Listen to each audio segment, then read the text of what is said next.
ओम साईं राम। आज का साईं वचन, नवरात्रि के वे पावन दिन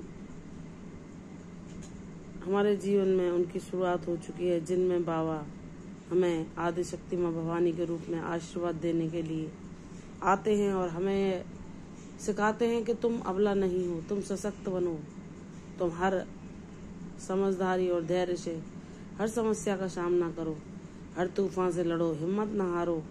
जब वह परम शक्ति तुम्हारे अंतकरण में उपस्थित है, शिव शक्ति के रूप में तुम्हारे हृदय और आत्मा में जिसका वास है, तो तुम अपने आप को कमजोर न समझो, अपने आप को असहाय न समझो। तुम सब कुछ कर सकती हो। और जब हम नेक राह पर चलते हैं, दूसरों की सहायता करते हैं, सत्कर्म करते हैं, सबका भला सोचते हैं, तो ईश्वर हमें अपनी वह कृपा प्रदान करते हैं कि जिसके मिलने से हम में वह शक्ति आ जाती है कि प्रभु के वरदानों के स्वरूप हमारे मन में वह ज्ञान उजागर हो जाता है जो हर किसी के लिए नहीं होता। प्रभु हमें अपना कृपा पात्र बनाते हैं और उस ज्ञान के साथ हम वह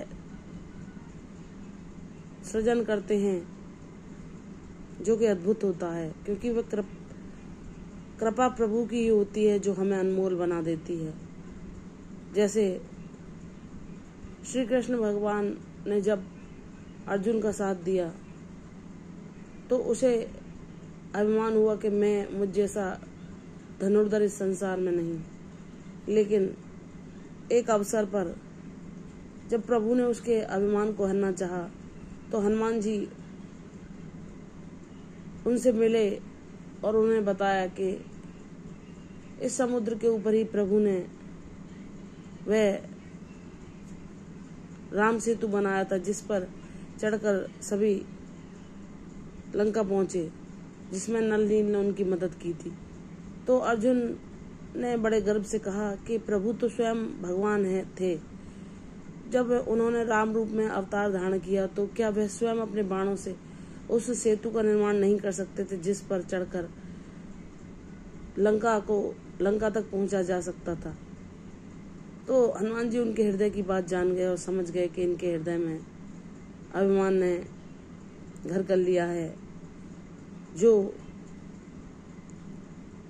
हमारा बहुत बड़ा शत्रु है, जो हमारे सारे गुणों का नाश कर देता है और हमें भगवान से दूर कर देता है। तो प्रभु अपने भक्त को किसी भी अवगुण से ग्रसित नहीं देख सकते। तो हनुमान जी ने उनसे कहा कि आप अपने बाणों से सेतु निर्मित कीजिए, तो मैं देखूंगा कि वह कितना मजबूत है। तो जब अर्जुन ने अपने बाणों से उस समुद्र पर सेतु का निर्माण किया और हनुमान जी जब उस पर चढ़े तो उन्होंने अपने बल के द्वारा क्षण भर में ही उस सेतु को तोड़ना शुरू कर दिया। तो जब वह सेतु बनाने से पूर्व अर्जुन ने कहा था कि अगर मैं ऐसा सेतु इस समुद्र पर नहीं बांध पाऊंगा तो मैं अग्नि समाधि ले लूंगा। तो जब हनुमान जी ने वह अपने बल से उस घमंड को तोड़ना चाहा तो प्रभु वहां एक साधारण मनुष्य के रूप में आए और उन्होंने कहा कि हनुमान जी एक बार फिर से आप चढ़ के देखिए, अर्जुन के द्वारा निर्मित पुल इतना कमजोर नहीं हो सकता।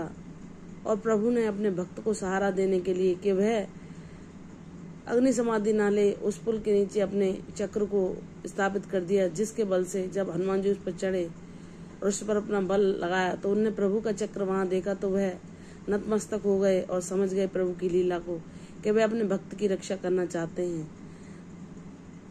और लौट आए और अर्जुन को बताया कि तुम्हारा पुल तो बहुत मजबूत है, मैं पराजित हुआ।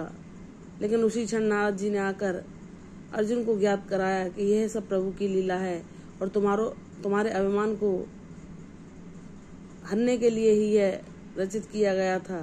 तो अर्जुन को अपनी भूल पर बहुत दुख हुआ और उन्होंने प्रभु से क्षमा मांगी कि हे भगवान, मुझे सदा अपने करीब रखना और कोई भी अवगुण मुझे ना छू सके।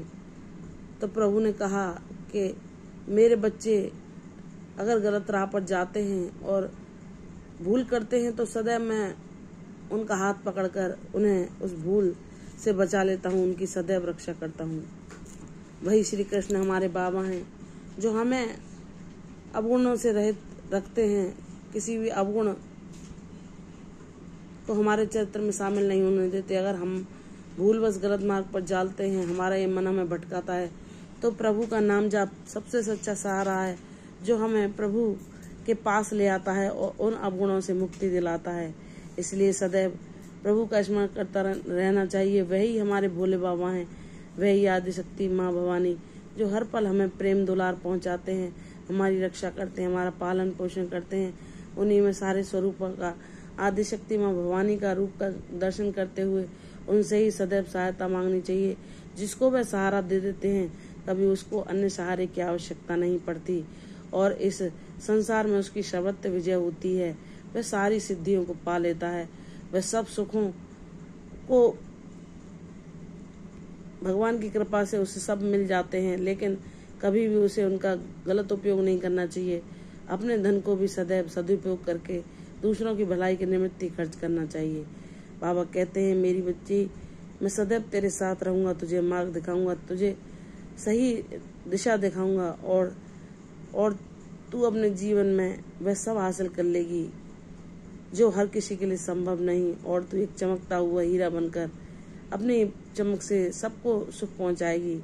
तेरे माता पिता को भी गर्व होगा कि तू उनकी संतान है, वह भी तुझे करोड़ों आशीर्वाद देंगे। मुझ पर विश्वास कर, तेरी हर संघर्ष, हर कष्ट, हर दुख अब सफलता और आशीर्वादों में बदलने जा रहे हैं। मुझ पर विश्वास कर, मैं तेरे जीवन में सुख शांति समृद्धि को स्थिर रूप से आशीर्वाद के रूप में तुझे प्रदान करता हूँ। दीर्घायु, आरोग्य और मेरी कृपा से तू बहुत सारे आशीर्वाद ग्रहण करेगी।